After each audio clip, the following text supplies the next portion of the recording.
that this was a fight that needed to happen. He quit against Beterbiev. I don't see any of them as a threat. I had somebody tell me the way to get things done in Africa fast is money. Yeah, Zapata Brand Media in the building. NJ Roots, heavy bass feeling. Let's go. To my man, Brandon Bulletproof Glanton. Brandon, how are you? I'm well. How you doing? Good. It's been a while, that's for sure. A lot of things have been happening. Yeah, man. Boxing, life. She's still no kids though. Still no kids, not married. So Well, we'll work on that. We'll work on that in the off season for you. But Brandon, last time I spoke with you, you were about to go against CBS in a big televised event on the Zone. And during Riyadh season, that was back in March, was it? Early March, April, and it wasn't the outcome you wanted, but an absolute barn burner of a fight. I wanted to ask you, and I didn't get a chance to ask you prior to that fight. What was the experience like there fighting on Riyadh season? Man, it was good. It was a beautiful show. Other top tier fighters, everything was set up on time.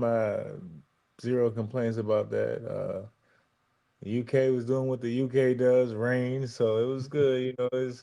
Everything was just what I thought it would be as far as the environment and such. So the fight, not so much, but the environment, it was a classic UK. Now, let me ask you, there was a lot of heat previously before the fight actually happened. You had a couple run-ins with him, but after the fight was over, you seemed to, gain the respect for him. What could you tell me about CBS after the fight? Well, first and foremost, he shook my hand, and that was my main thing. Obviously, I wanted to win the fight, but he shook my hand. He showed me the respect I deserve, and he told me he respected me. Um, fight, he was a lot more durable than I thought he would be. Um, and I thought he was pretty durable. Um, I look back at the fight I saw earlier. I kind of had him hurt there, but I didn't even realize it in the fight. Um, Other than that, that guy had really, really strong like forearms. Like he was definitely he's definitely the feather fisted guy I thought he was. He can't punch, but his forearms, like to just be able to hold and tie me up, man, it was much stronger than expected. I never encountered anything like that. It was kind of weird. Like, man, this guy really got me locked up here. So he showed me some crafty things on the inside. Not anything damaging, just annoying things. So, but but in all seriousness, no, he showed me some things, and I tip my hat to him. Well, you definitely learned from that fight, and it got you in position for the next fight that had just taken place on October 1st there with Marcus Browne. Now, Marcus Browne, you had a build up that I haven't seen in a long time. A lot of heat there. And then actually one of the things went viral, him throwing the paper at you for signing the contract for a 12-round fight. Let's go before the fight happened there. How did that start up and why did that blow up like that? You know what? Long story short, like I said before, Marcus is a bad human being, and I will never come off of it. He is a bad human being, and I met some bad guys. I honestly, I honestly don't know why he's like that. I don't want to offend anybody, so I don't know their beliefs, but I believe that dude has something in him that ain't supposed to be here. He ain't something ain't right with that dude. But other than that, back in 2019, when I was helping him out in training camp, he was just a real jerk. Not just to me, to the other sparring partners, to his coaches. Uh, wasn't friendly. You know what I mean? The sessions he got the best of me in 2 sessions, and that's like I'm not gonna say his claim to fame, but I guess those 2 sessions are why he thought he would get the best of me, but he must have forgotten that he wouldn't allow his coach to wrap my hand. Um, he must have forgot that he didn't allow me to eat as much as I needed to. Obviously, when you train, and everybody knows I lose a lot of weight when I train, a lot of water weight. Um, my weight really shot down and train when we sparred. We trained the next day. My weight shot down, and he said you need to keep your weight down there to continue because you're not a real light heavyweight. That's when I was trying to make light heavyweight. So I was cutting from like 210, trying to get to 175. I never made it, 177.6. But either way, so my weight went down. He got the best of that session. Trained again the next day. Weight still down. Got the best of me again the following day until I got a fight with Eric Abraham from New York, and I told him I had to go. So I went out, got me an Uber, got me some food, came back, sparred the next day, and I got the best of that session. So you know, whatever the case, man, the guy, he like I said, he got great hands, but I guess like I said, because of those sessions, he thought that I guess he thought shit was sweet. I don't know. I don't know what I don't know what he thought was gonna happen. So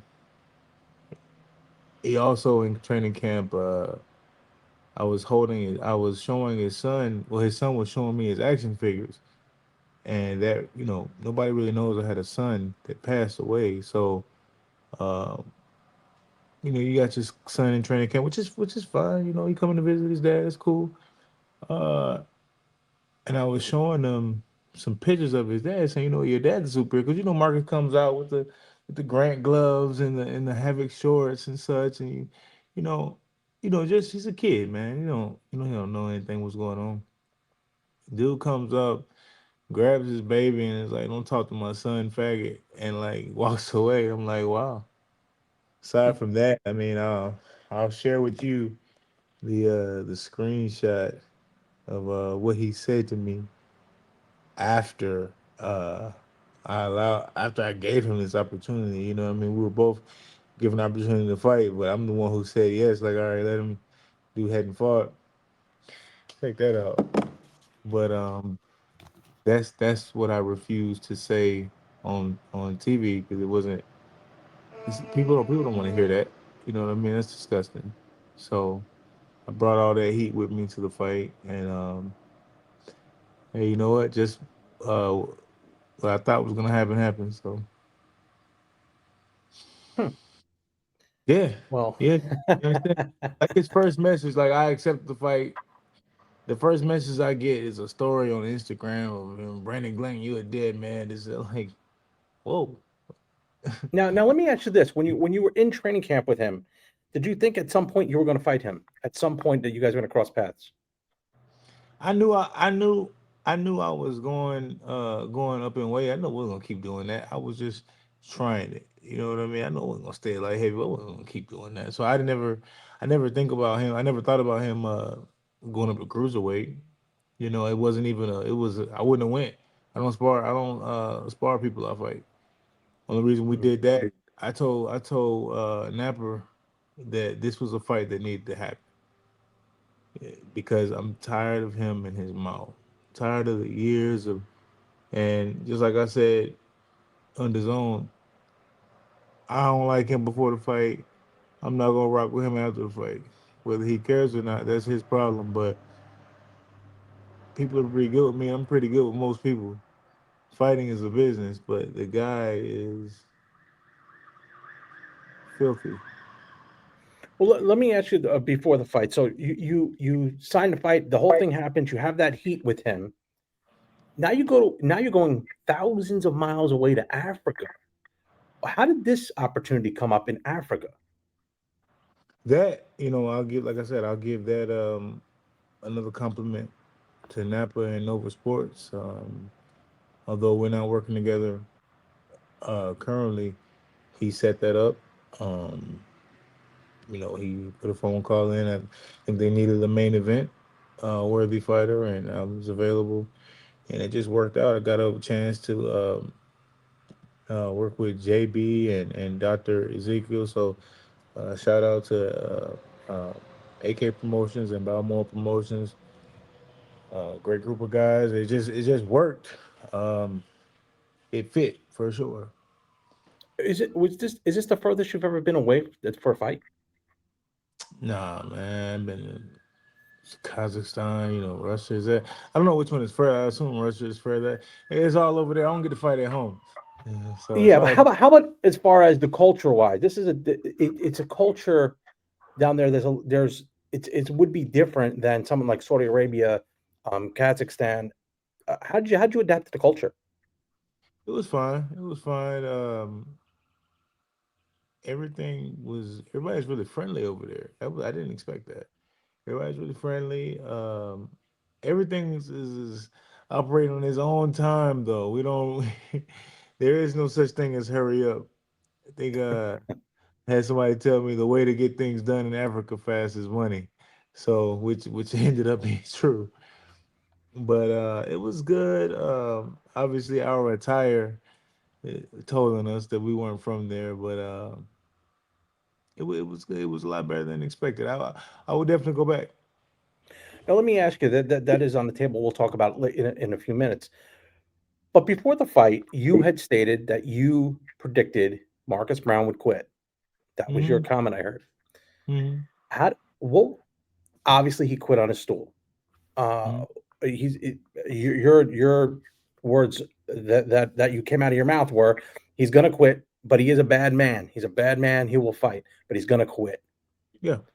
Why did you get that feeling he was gonna quit? Was there something either in camp or something that you saw in him during the lead up that led you to believe that this is gonna wear the way it's gonna end? Outside of that being Marcus's MO, he quit. He quit against Beterbiev, although he was going to lose. Massive respect because that is a hard man to to fight. It was a hard man to spar, so I can only imagine what the fight was like. But you still quit. Take your beating, just like a man's supposed to do. Go out on your shield, do what you do. You know what I mean? Your coach didn't stop it. You quit in front of your girlfriend and your sister. Stop it. I was, and we showed he showed us in the Pascal fight that once he's roughed up, he changes. A lot of these guys, they got good hands, they got good ability. This is the Olympian, whatever, but they're not tough. You know what I mean? You're tough as long as you're doing the punching. You know what I mean? You're a tough guy as long as you're doing all the beating. So that's always been his MO. That was his MO in camp. That's just who he is. His own coach, you know, his current coach Gary even said Marcus is a bitch. You know what I mean? Like he said it back in the day. Nothing changed. The tiger don't change the stripes. Hmm. You know what I mean?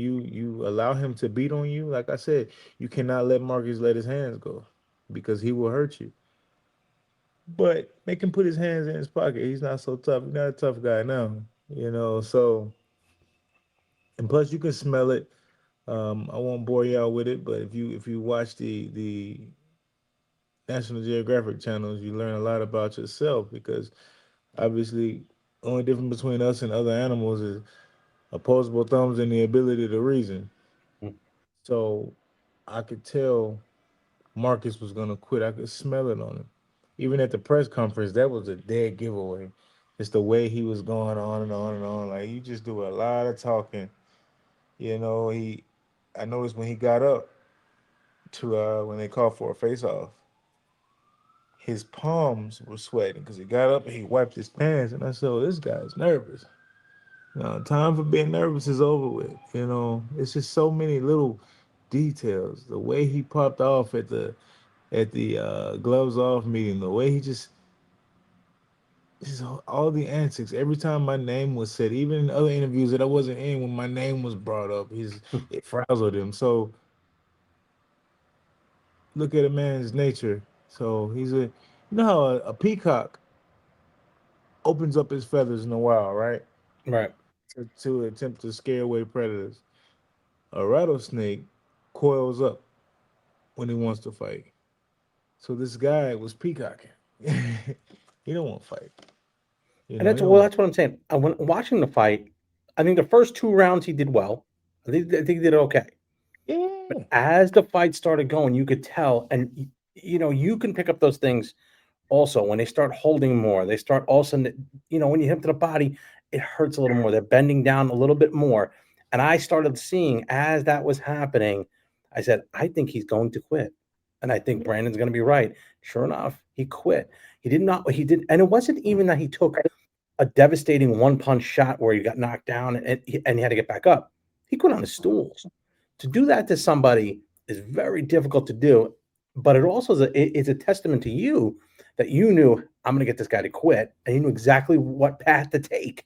Yeah. So in that instance when he quits, you get your hand raised. What was the feeling when you? Well, let's put it this way: when he sat in the corner, you saw the referee wave it off. What was and you jumped up? What was your initial thoughts? Finally, finally, restitution has been paid. You talked, you talked about my mama. You know what I mean? Restitution. So,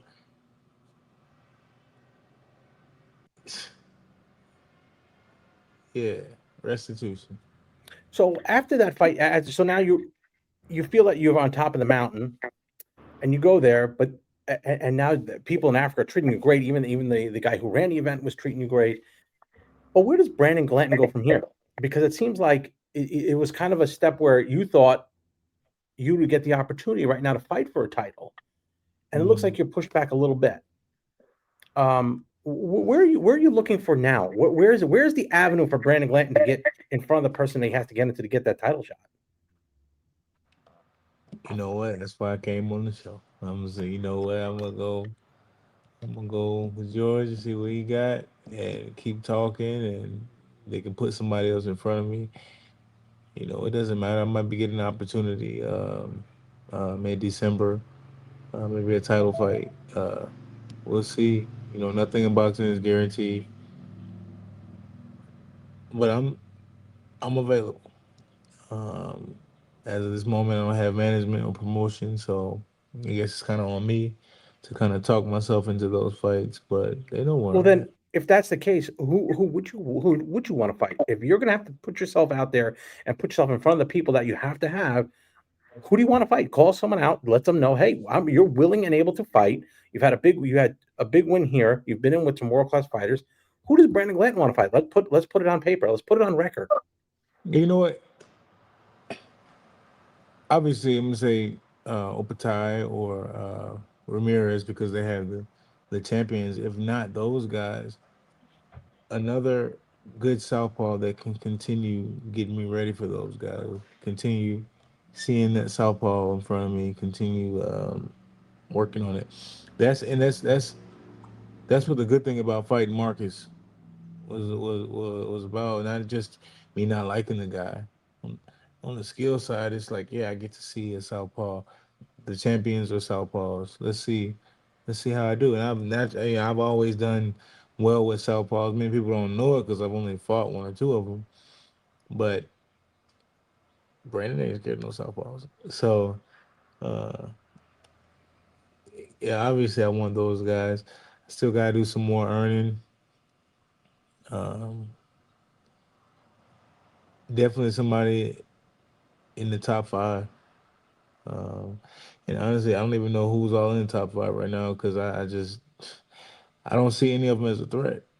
And Mhm. it's no hate. I just know the work that I put in. I know what I'm capable of. I know what happened in London. So I'm not.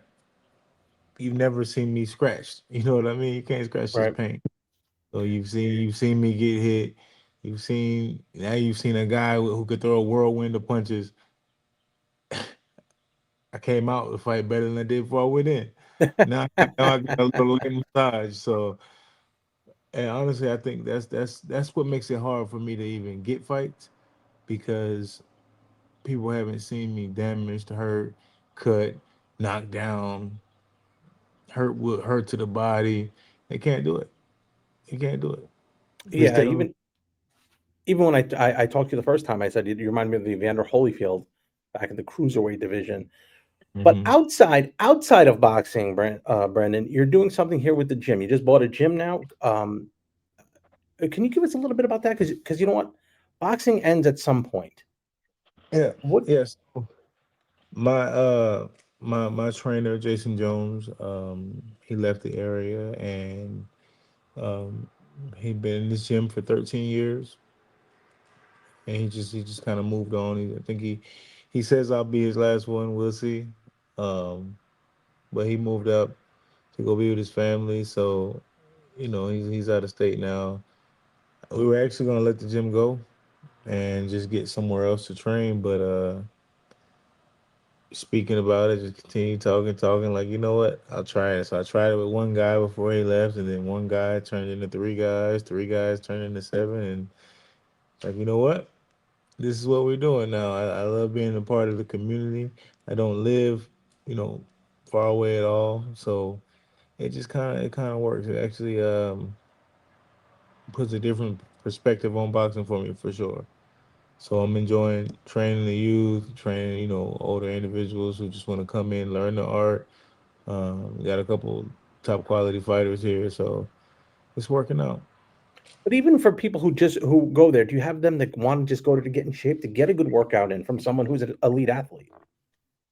Yeah, I mean, they just some guys will never throw a punch outside of this building, but they love coming here because they want to learn the art. So, man, I'm the guy to teach it. I'm able to give different, like I said, different perspectives now because I'm teaching. I'm not necessarily having to perform. I got to teach these guys fundamentals and kind of get away from how I bend the rules here and there and what I do. So it's definitely an adjustment, and honestly, to a certain degree, it makes me a better fighter because now I have to practice what I preach. You know what I mean? I have to fully Right. understand what I'm speaking about. So And the discipline, and discipline to now you have to make payroll.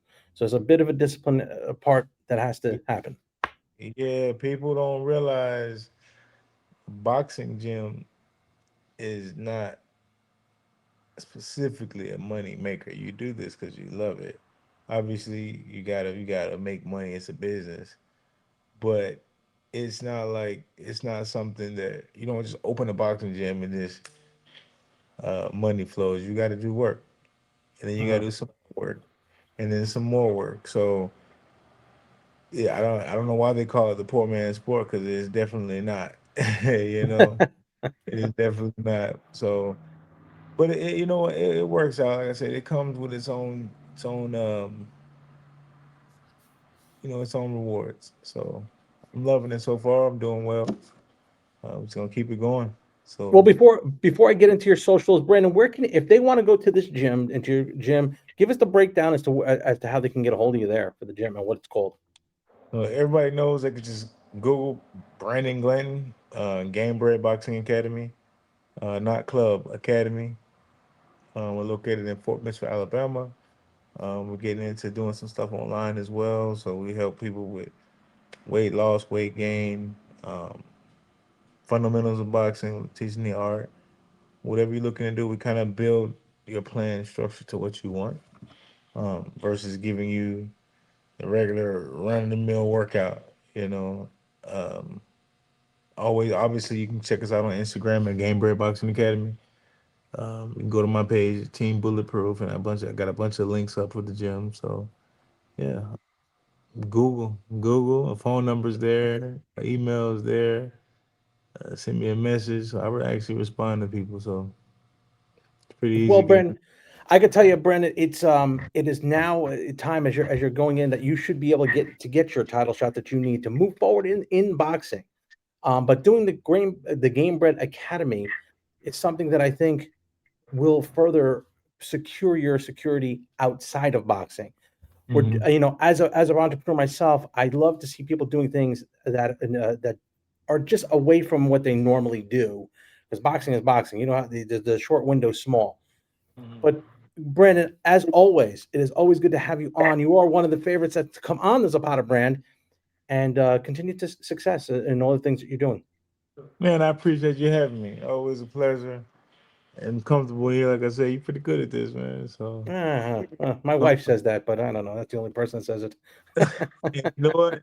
Hey, a lot of times they're the hardest ones to please. So, hey, Oh, you ain't kidding. You ain't it's kidding. no, it's a pleasure, man. That's why I try to tell people I'm just a regular guy. I just like to fight every now and then, but regular guy, man. When the lights are turned off, and like you said, when boxing is done, you gotta live. So I guess as of right now, this is my way of staying a part of boxing when I'm not physically boxing at that moment. So obviously, there's only so much training you can do in a day. Um, I'm blessed because I get to stay around the sport, and like I said, it keeps you more focused too. Because instead of Mhm. just being off right now, I'm literally tending to other fighters. I got to keep myself sharp so I can show them how to be sharp. So it's a good thing. Well, as always, Brandon, we're gonna beat that drum to get you that title shot and continue to success here and all the things that you've been doing inside and outside of the ring. Brandon, Bulletproof Glanton, thanks a lot for joining us, buddy. Yes, sir. Thank you for having me. Thanks, brother. Yeah, Zapata Brand Media in the building. NJ Roots, heavy bass feeling. Let's go.